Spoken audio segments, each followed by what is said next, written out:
Alianza After Hours.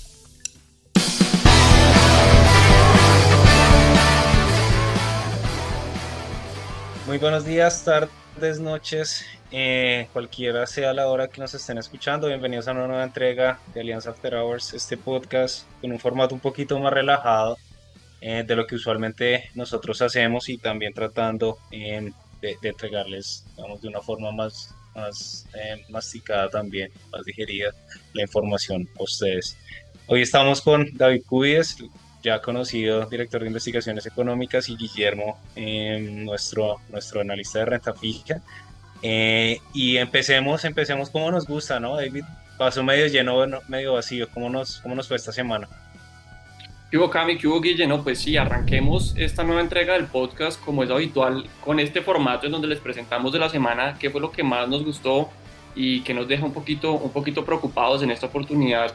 Que Pipe no nos acompaña, déjenme, yo voy a tomar ambos lados de la balanza e intentar ser un poquito optimista y un poquito más pesimista. Entonces, si les parece, arranquemos por el lado que nos preocupó, que nos dejó un poquito más intranquilos por el lado del vaso medio vacío. Entonces, ¿qué tuvimos esta semana? Aquí tuvimos una semana movida un poco en el escenario más que todo internacional, pero al final de repente un poquito que se terminó calmando con un dato que se terminó publicando el día viernes. Entonces, unos comentarios de la Reserva Federal nos generaron algo de preocupación en los mercados realmente mostraron unos movimientos bien significativos en cuanto a los test en las últimas 2 semanas.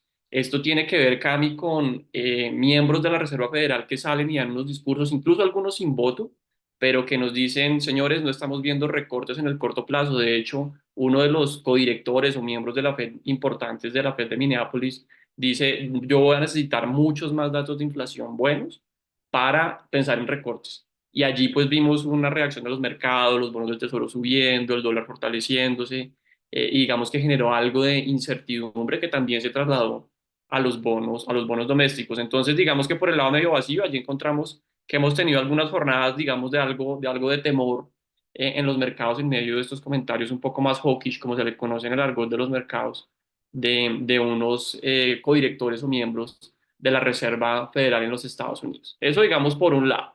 También tuvimos, Cami, publicación de datos de PIB en los Estados Unidos también. Aquí tuvimos que la economía gringa inicialmente nos habían dicho que iba a crecer por los lados del 1,6% en el primer trimestre del año. Ahora nos dicen, no señores, es de mentiras, no fue 1,6, sino más bien 1,3. Entonces tuvimos una cifra un poco más acotada que contribuyó también a calmar un poco el ánimo de los mercados con ese primer comentario que yo les hacía. O sea, la gente diciendo, la economía gringa va bien, o este señor Kashkari diciendo, la economía gringa va bien, la inflación todavía están en unos niveles que no son los que quisiésemos, pero pues sale este dato de esta revisión y pone algo de balance en ese sentido con una economía gringa que sigue creciendo, pero a un ritmo un poco más acotado. Y a nivel local, en el vaso medio vacío, tuvimos pues datos de recaudo tributario. Entonces aquí lo que nosotros estamos viendo es que las cifras no van, digamos, muy, muy bien. En general, a corte de abril estamos por los lados de 86 billones de pesos, que frente a lo proyectado significa que estamos por los lados del 87%. Entonces, ya pasándose un poco al plano doméstico, las cifras de recaudo a corte de los primeros 4 meses del año en general, pues están por debajo de ese 90% y todavía, digamos, lejos de ese 100% que uno quisiera. Y uno podría aquí generar algunas señales de alarma en cuanto a la ejecución presupuestal.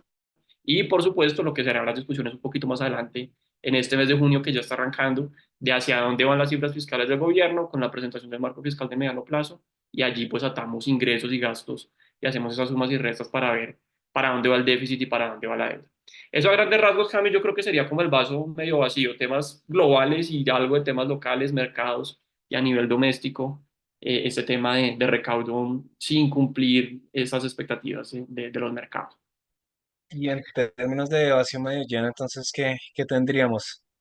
Sí, sí, déjeme ahora pasarme y cambiar de cara y ser un poquito más optimista. Yo ya le contaba que los mercados sufrieron un poco con estos comentarios de la Fed y que las probabilidades de que recortaran en septiembre se bajaron mucho en algún momento de los últimos días, pero sale el viernes un dato mucho más tranquilizador, que vuelve a cambiar un poquito las fichas de ajedrez en el tablero, y vuelve a poner de presente que septiembre sí puede ser tal vez el mes de los recortes de tasa de interés en los Estados Unidos. Este fue un dato que conocimos el viernes, es un dato que es el preferido de la Reserva Federal, es un dato de inflación, es tal vez como el gasto de los consumidores y cómo ese gasto de los consumidores se refleja en presiones inflacionarias.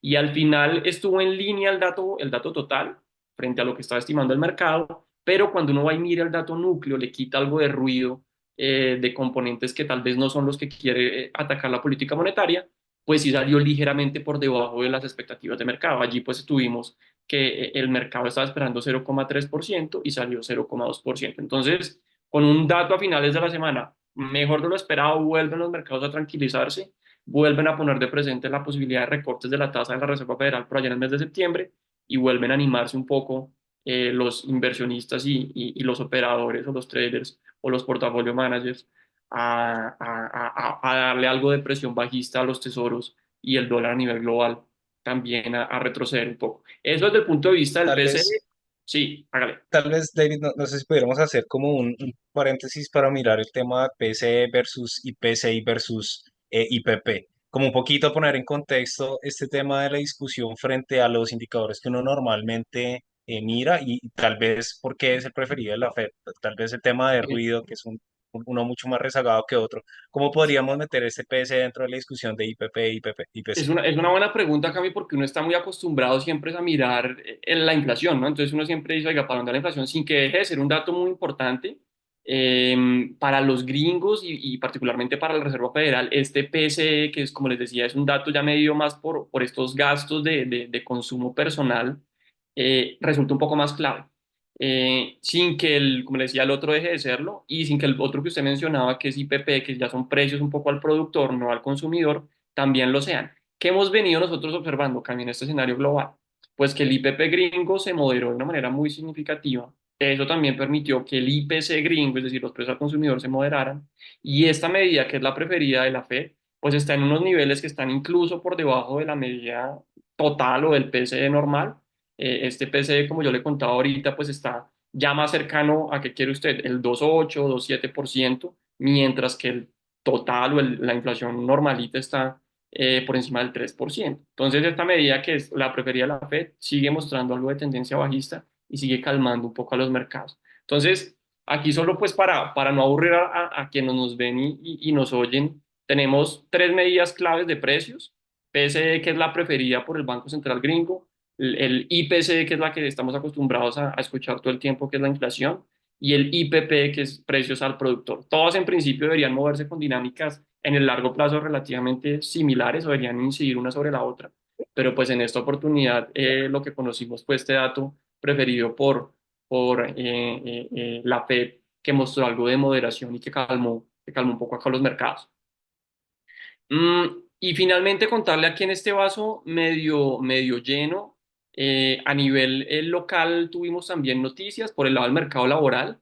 Encontramos pues que en Colombia se publicó el dato de abril del desempleo y resultó ligeramente mejor de lo que se tenía hace un año.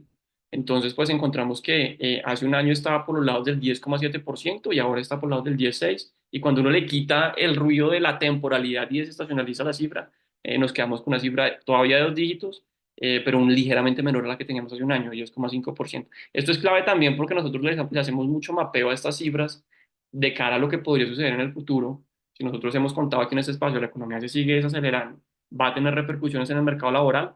Es muy importante pues hacerle seguimiento a estos números y es probable que veamos que estas cifras empiezan a deteriorarse más adelante una vez todo este choque de la desaceleración económica que vive el país le pase factura a estos indicadores de empleo.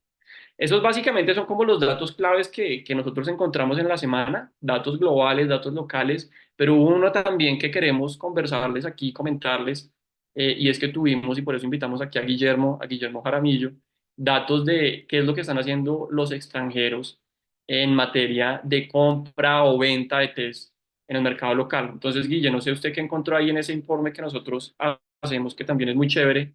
¿Qué es lo que están haciendo los extranjeros en nuestro reporte Englishman en materia de compra de deuda pública? Guille, creo que está en mute. Así es, primero que Ahora sí, todo, ahí buenos volvió. días, qué pena. Así es, nosotros conocimos que para el mes de abril los extranjeros compraron 1,03 billones. Con estas cifras ya completan 3 meses consecutivos aumentando su exposición en estos activos. Y esto es importante porque en el 2023 fue el año donde más vendieron, cerca de 10 billones. Y aparte de esto, nosotros hemos tratado de hacer como un análisis un poco más profundo de cuáles son los extranjeros que están comprando. Entonces nosotros lo que encontramos es que los fondos de pensión, como este fondo noruego, ha presentado grandes compras. Sin embargo, también nos ha llamado la atención que los fondos indexados han presentado un comportamiento en contra de lo que han presentado los extranjeros. ¿Qué son los fondos indexados? Los fondos indexados son los que siguen índices de renta fija global, como es el caso del GBI, y con base al comportamiento de este índice, ellos deciden si comprar o vender. Lo que nosotros sabemos es que en el mes de abril estos fondos vendieron 0.4 billones, entonces estuvieron en contra del grupo en general que compró 1.03 billones.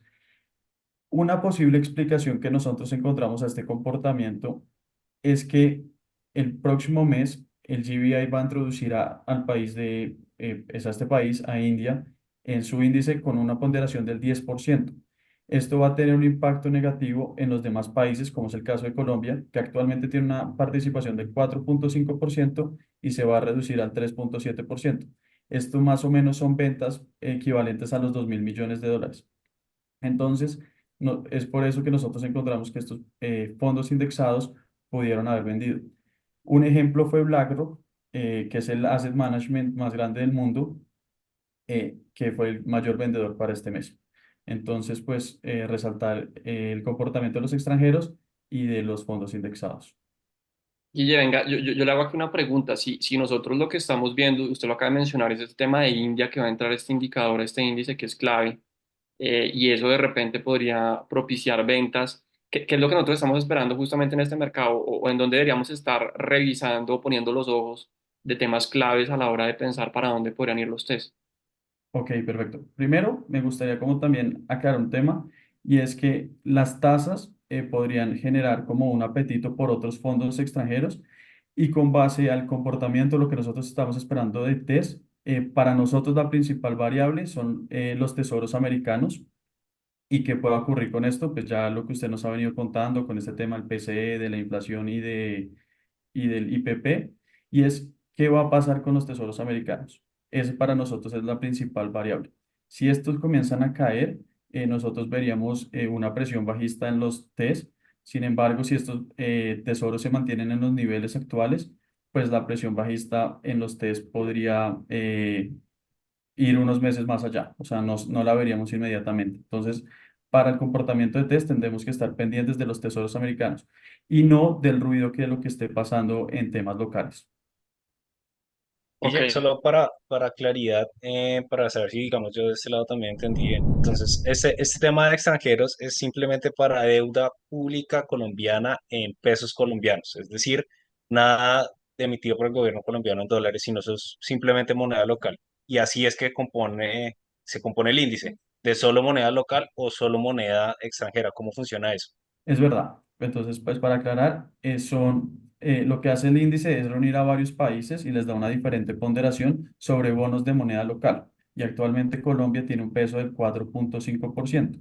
Debido a la introducción de India en este índice, que se dará entre junio y a marzo del 2025, donde incrementará 1% cada mes, pues Colombia va a ver una reducción paulatinamente en el mismo, pues no en el mismo nivel, pero también ventas por ese lado. Y para que Listo. Colombia pese 5% e India 10, me imagino que este es índice de emergentes enfocado netamente. Sí, solamente es índice de emergentes netamente y tiene un costo total o un valor total de 250.000 millones de dólares. Perfecto. no es menor. Listo, ¿no, Guille? ¿No? Entonces ahí quedó súper claro este tema de cómo lo global para nosotros en Alianza sigue siendo pues uno de los temas muy importantes. No que lo local no importe, por supuesto, pero lo global, Cami, que es un tema que lo va a botar ahorita la pelota, sigue siendo uno de los puntos claves a la hora de nosotros pensar hacia dónde pueden ir los activos a nivel doméstico. Entonces, permítanme, y cambiamos un poquito de tercio, ya les eché un cuento largo de los datos que salieron esta semana macro, un poquito de globales y locales, y nos movemos hacia nuestro segundo apartado de este espacio, que es la receta técnica. Y aquí, Cami, yo entiendo que usted tiene una historia chévere que contar de qué es lo que está sucediendo con ese S&P 500, que es como un buen indicador de la aversión al riesgo, que tanto los mercados quieren tomar algo más de riesgo, ¿no? Cuéntenos un poquito esa historia, qué es lo que usted está viendo allí. Sí, digamos, esto es tocar el tema que todo el mundo en algún momento de su vida le ha echado ojo al Standard Poor's, bien sea por una noticia que ve en prensa o bien sea porque, digamos, porque simplemente le da curiosidad.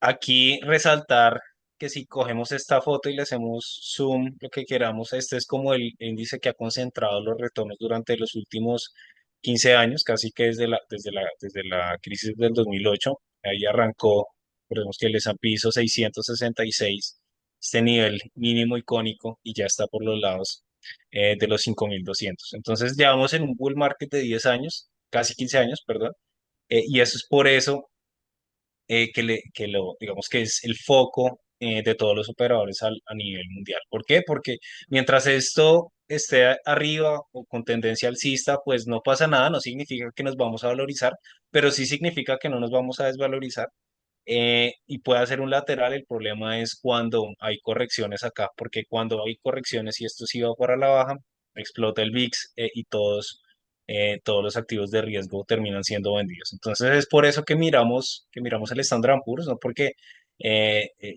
digamos, sea el driver, sino, digamos, es el driver de riesgo, de apetito por riesgo, por preferencia a nivel mundial, y es a partir de ahí que entramos, digamos, a percibir varias cosas. Entonces, la primera es que hace varias jornadas se dejó una vela que técnicamente se conoce como una envolvente. Es esta vela que abre por encima del cierre anterior y cierra por debajo del mínimo anterior. Esta vela, ustedes la ven ahí, es una roja bastante grande que se dejó el 23 de mayo. Entonces, en este día abrimos por arriba del cierre del día anterior y cerramos por debajo del cierre del mínimo del día anterior. Entonces, envuelve todo el movimiento, y si uno mira ahí, envuelve casi que 5 jornadas de negociación, y es una señal técnica relativamente fuerte. A esto se le suman dos cosas: que este movimiento de una envolvente cerró en lo que había sido el máximo histórico anterior, es decir, esto es una escalerita, ¿no? Cada vez hace nuevos máximos. Este escalón, la altura no ha sido tan alta, porque íbamos de 5.214, alcanzamos a hacer 5.260 y alcanzamos a sumarnos a los 5.300, pero no se logró consolidar el nivel y empezamos a probar, digamos, casi que escalones a la baja. Entonces, ya mirando los escalones a la baja, digamos, técnicamente, cuando un índice tan líquido deja un hueco, es decir, si yo cerré en 100 y mañana abro en 102, ese hueco de 2 me lo tiene que explicar un fundamental. Entonces, usualmente es una empresa que genera resultados positivos, llámese Nvidia, que hizo un gap de 7% cuando entregó resultados, o llámese un tema macro, es decir, la inflación tal vez hizo sorpresa a la baja y esto genera una reacción positiva en los mercados, entonces automáticamente abren arriba. Por cualquiera la razón que sea, lo que nosotros técnicamente vemos como una señal de diferencia es ese gap, ese hueco que deja sobre todo en un activo tan líquido, porque no nos hace sentido que las expectativas se ajusten de una manera tan rápida y el mercado tiende a devolver parte de este movimiento. Entonces, básicamente toda esta carreta es ¿por qué? Porque el Standard Poor's estaba haciendo nuevos máximos, alcanzó a asomarse a los 5.300, no pudo consolidar el nivel y ahorita está probando a ver dónde rebota, en qué nivel aguanta. Y abajo vemos este huequito que les contaba, que está más o menos por los lados de 5.070, 5.100. Entonces esta sería la primera zona. Técnicamente, si uno no quiere hacer análisis fundamental, si no les interesa cuántas utilidades está haciendo el Standard Poor's, sino simplemente la psicología del movimiento que uno ve a través del mercado, esta sería, digamos, un nivel interesante. Arriba, obviamente, lo que ya les contaba, entre 5.214 y 5.260. Entonces sería como la carreta técnica para esta semana, simplemente algo parcialmente de cóctel, ¿no? Porque no, digamos, uno puede hablar mucho en el día a día, pero si no hay un cambio de tendencia fuerte, pues no nos va a pegar uno a uno a los activos locales. Obviamente, si hay una corrección nos pega uno a Eso, uno y si hay un melt-up también nos pega uno a uno. eso justo es lo que le quería preguntar, o sea, esto digamos en el muy corto plazo, que usted nos está mostrando aquí está envolvente, estamos aquí aprendiendo, pero venga, cuénteme qué es lo que nosotros estamos imaginándonos, digamos, ya a mediano plazo, o sea, hacia dónde van las balas en este indicador y qué repercusiones tiene ya sobre nosotros, o sea, ya si el S&P va a seguir subiendo, nos imaginamos, de repente se retrocede, y eso cómo se habla con la visión de alianza ya de activos colombianos. Sí, digamos aquí uno se puede poner dos sombreros. El sombrero de valorador, es decir, yo cojo este es Standard Poor's 500, yo valoro las 500 compañías, me da un precio teórico para cada compañía y lo pondero por el peso del índice y me da que el Standard Poor's debe valer 5.300. Ese sería el valor justo. Obviamente, estos son lo que uno como analista maneja son objetivos a un año, precios objetivos y trata de vender por arriba de este precio y comprar por debajo, básicamente. Entonces, cuando vemos con este sombrero el mercado, los analistas todos nos decían que desde este año que el máximo de Standard Poor's estaba por los lados de 5.100. Y vemos que esta meta se llegó básicamente que durante el primer trimestre. Entonces, fundamentalmente, a los analistas nos ha tocado tratar de argumentar los nuevos precios a través de nuevas Ujú. expectativas. ¿Cómo se trabajan las nuevas expectativas? Es decir, vea, esta compañía va bien, va a ser tanto de utilidades, pero el mercado le va a pagar un poquito más. Y ahí es donde hablamos del múltiplo precio-utilidades. ¿Cuántas veces utilidades el mercado me está negociando una acción? Y esto impacta mucho más, casi muchas veces la psicología del mercado, si está muy complaciente o si está muy temeroso, versus a cuál es la dinámica subyacente, digamos, de cada una de estas compañías. Recordemos que Warren Buffett nos decía que en el largo plazo esto es como una máquina eh, de olas y otra es una máquina de votos. Entonces, en el corto plazo es una máquina de olas donde todos compran o todos venden, pero en el largo plazo, digamos, el fundamental de la compañía sí prevalece. Otra analogía es el concurso de belleza de Keynes. Keynes nos decía es que yo no quiero encontrar la mujer más bella, sino yo quiero encontrar la mujer que los jueces consideren que es más bella. De esta forma, digamos, uno en el corto plazo trata de mirar técnicamente el mercado y tratar de sacar algo al respecto. Y ahí es donde me pongo el segundo sombrero. Ya me quito el sombrero del analista fundamental, que le digo que esto vale 5.100 o 5.300 y me pongo tal vez un sombrero de estratega y digo, venga, esto está subiendo en promedio.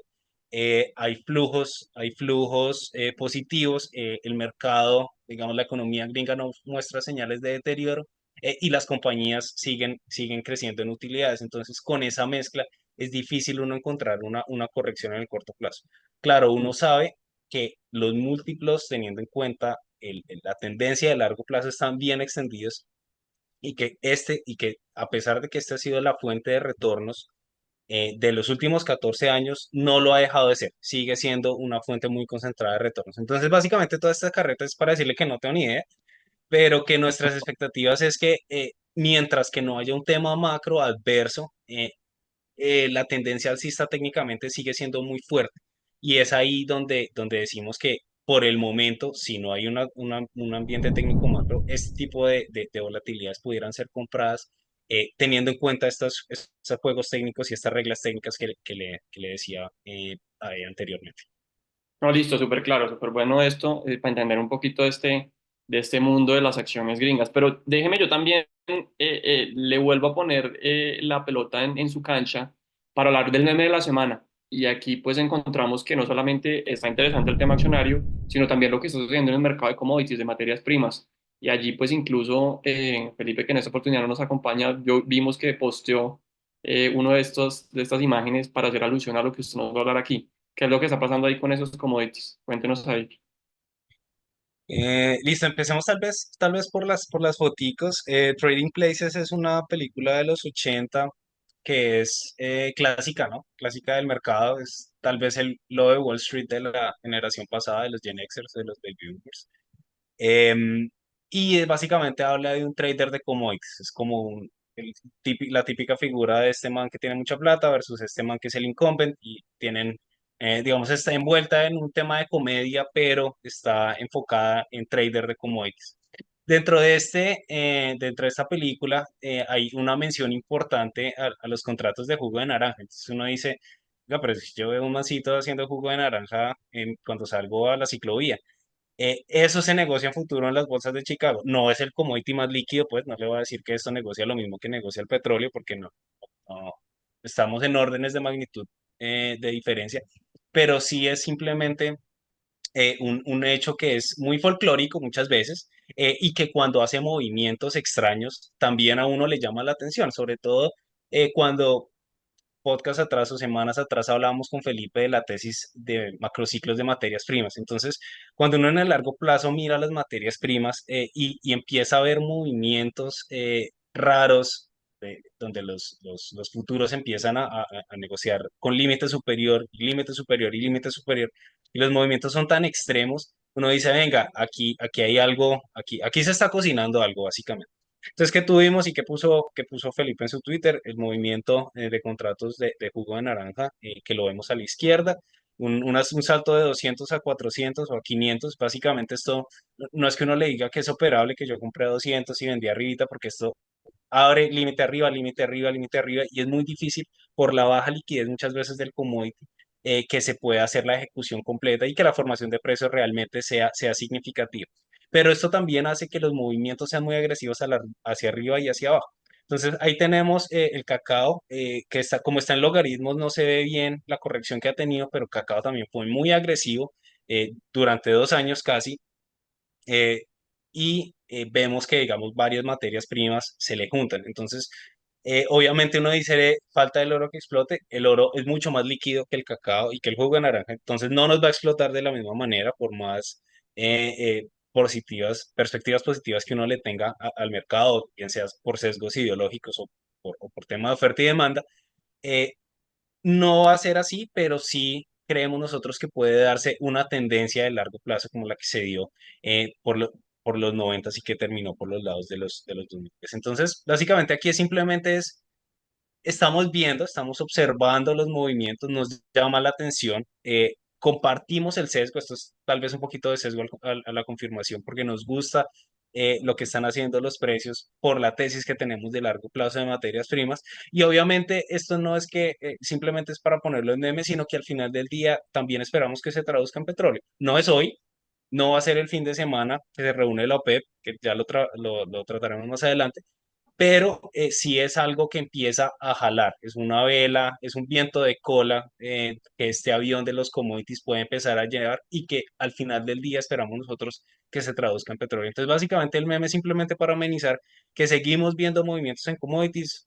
Lo hizo el cacao, también está el tema de jugo de naranja, esperamos que en algún momento lo haga el oro, lo haga el cobre, y por supuesto pues que se sume el petróleo y que de esta forma, digamos, este bull market de Estados Unidos concentrado 14 años, empiece a pasarle el mando a unos emergentes que somos los más expuestos a este tipo de commodities. Entonces, esto es básicamente amenizando la foto de largo plazo, trayendo un poquito un tema folclórico con la película de Trading Places recomendada. No sé en qué plataforma está, pero probablemente esté en varias porque la película es de los 80, entonces Un tiene, clásico. tiene varios años. No, listo, no, súper, súper claro y ahí reafirmamos un poquito esa tesis, esa visión o expectativa de alianza, de eso que podría llegar a ser un macrociclo de materias primas en donde pues nosotros nos vemos muy bonitos, ¿no? En general, la región se ve muy, muy atractiva con productos o con nuestra canasta exportadora muy volcada hacia este tipo de cosas. Déjeme entonces, Cami, seguimos y nos movemos ya hacia lo que se nos viene la semana, en la semana. Tenemos pues una semana que va a ser más movida que las últimas en temas macro. También en temas políticos, justo el domingo vamos a tener las elecciones en México, entonces elecciones federales, presidenciales allí, pero también lo que va a ser el Congreso, entonces clave en ese sentido.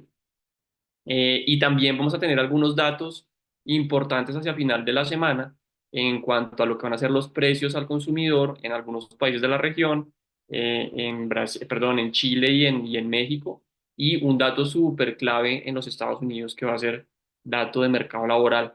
Entonces allí vamos a tener lo que suceda con la tasa de desempleo, que es clave, y con las nóminas no agrícolas. Entonces, súper interesante la semana en ese sentido, precios, algo de política en tasas de interés el día jueves en la zona euro, entonces vamos a tener una semana un poco más movida. Y usted ahorita justo mencionaba el tema de la OPEP, ¿no? Entonces también va a haber una reunión de esos países productores de petróleo, que es lo que se está viendo por ese lado. Sí, esa reunión va a estar interesante porque sabemos que la OPEP más quiere el petróleo, en referencia a Brent, por los lados de los 90 y lo tiene por los lados de los 80. Entonces vamos a ver qué tan fácil le es coordinar algo de recortes o algo de mantener, digamos, el status quo, por así decirlo, del mercado. Porque el mercado lo está poniendo un poquito para la pared, quiere algo adicional en tema de oferta-demanda, de este mismatch, y por el momento la presión es hacia abajo, y tal vez poniéndolo un poquito sobre las cuerdas a ver con qué sale el domingo. Obviamente no se espera algo rimbombante ni alguna sorpresa hacia ningún lado, pero probablemente o también puede existe la posibilidad de que nos sorprendan. Entonces, simplemente algo interesante, teniendo en cuenta que ya no hay mucho fútbol, entonces le podemos poner cuidado a la OPEP más el domingo. Listo, Camino. Entonces entremos ahora a nuestra parte final de este espacio en el Extra Time. Y aquí justamente, pues usted que acaba de mencionar fútbol, pues sí, ya se están acabando los partidos claves, pero bueno, hay uno súper importante este fin de semana, ¿no? La recomendación, yo creo que del fin de semana, aparte de la OPEP y de lo que sucede en México, viene por el lado de la Champions, que vamos a tener ahí. La tan esperada final de Champions, David. Aquí obviamente el favorito es Real Madrid, pero digamos, se ha dado el escenario no tan probable ya en tres copas. Atalanta contra Leverkusen, aquí hablamos del Leverkusen y como que los salamos porque literalmente esa semana perdió la final contra el Atalanta. Hubo también final en Inglaterra entre Manchester City y Manchester United. Ganó el Manchester United, que tampoco era el favorito. Entonces, interesante que pueda hacer el Borussia, viéndose el favorito, tal vez le pueda hacer algo de juego. Entonces, este cierre del torneo de ¿Esto es a clubes qué más horas, Cami? importante del mundo. ¿Cómo? ¿A qué horas es eso? ¿Lo tiene usted en la cabeza o no? Eso es después de mediodía, se Ok. va a almuerza, par de politas y se pone a ver el partido. Listo, listo. Entonces estaremos pendientes de eso. Creo que Guille nos tenía también una recomendación y usted nos tenía otra recomendación también de un podcast, ¿no? Sí, digamos en temas de recomendaciones y tal vez conectándolo un poquito con lo que hablamos de commodities, hay un episodio muy bueno de Outlots, que es este podcast que hacen los manes de Bloomberg, Tracy Galloway y Joe Weisenthal. Es un podcast donde se trajeron al ex estratega, al ex head de commodities de Goldman Sachs, que es Jeff Curry, ahorita está en Carlyle, y el man básicamente nos dice por qué es la persona más alcista en cobre digamos, en esta década. El resumen, para el que nos le deja artera escuchárselo, es: si usted tiene cualquier tesis que tenga alcista en el mercado, se puede expresar en commodities. Es decir, si yo soy alcista en ESG, lo puedo expresar en cobre. ¿Por qué? Porque necesito, para convertir los motores de combustión interna a motores de gasolina, necesito el triple de cobre o cuatro veces más cobre que un carro normal. Entonces eso me implica más demanda de cobre. Si yo soy alcista en AI, en microchips, eso implica más demanda de energía, y eso implica también que los países reconstruyan o reconfiguren sus redes de energía para que satisfagan esa demanda. Entonces, no solo es generación, sino transmisión, distribución y comercialización. Y eso requiere cobre, eso requiere commodities. Entonces, básicamente lo que hace es conectarnos cualquier tesis alcista que tenga un petróleo, que tenga, perdón, el mercado en materia de microchips, de inteligencia artificial, de ESG, de carros eléctricos, etcétera, todo bajárnoslo a cobre. ¿Por qué? Porque al final del día llevamos 30.000 años sacando cosas de la tierra y parece que eso no va a cambiar en el corto plazo. Entonces, recomendado para los que quieran escuchar ese episodio de Dotlots con Jeff Curry, pero usted también nos tiene una charla recomendada, porque nos cuenta un poquito de Sí, esto. sí, sí, no, sí, entonces esa estaremos pendientes y la otra pues es un espacio que se volvió muy apetecido también por oyentes y este formato de podcast que es el de Mauricio Cárdenas y Mauricio Reina. Acuérdese usted que Mauricio Cárdenas fue uno de nuestros invitados al Foro de Alianza del año pasado, y nos contó sus tesis de hacia dónde podría ir la política, mezclándolo un poquito con la macro. Entonces, pues bueno, van a hacer un nuevo episodio de su programa Charla entre Amigos. Veremos a ver qué nos cuentan desde su visión un poco más política y esto cómo va a tener un impacto en la economía colombiana en los próximos meses. Entonces también ahí de repente hacer la invitación y la cuña para este programa que va a estar en paralelo este fin de semana con nosotros. Y es eso, Cami, Es de los, básicamente yo creo que ahí el estamos, ¿no? podcast de los Mauricios, como le decimos. Sí, sí, señor. Pues yo creo que es eso. En esta oportunidad sin Pipe, yo creo que salió bastante bien. Vamos a ver qué dicen los comentarios de nuestros oyentes y de quienes nos ven. De mi lado, creo que es eso. No sé si ya terminamos aquí, nos despedimos y hasta una próxima oportunidad. Agradecerles a todos. Muchas gracias. Alianza After Hours.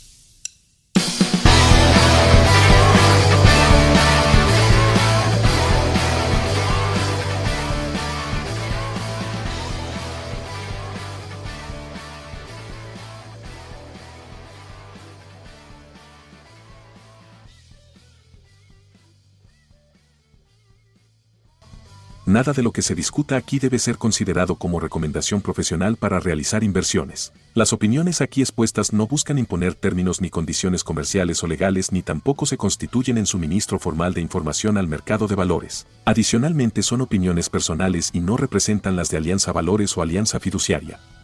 Se recomienda consultar con un asesor comercial que entienda sus necesidades de liquidez, horizonte de inversión y perfil de riesgo antes de invertir en mercados financieros. Escuchar el podcast de Alianza puede tener efectos secundarios como ser muy sesgado en dólar, ver figuras técnicas en la naturaleza y hablar de inflación en reuniones familiares.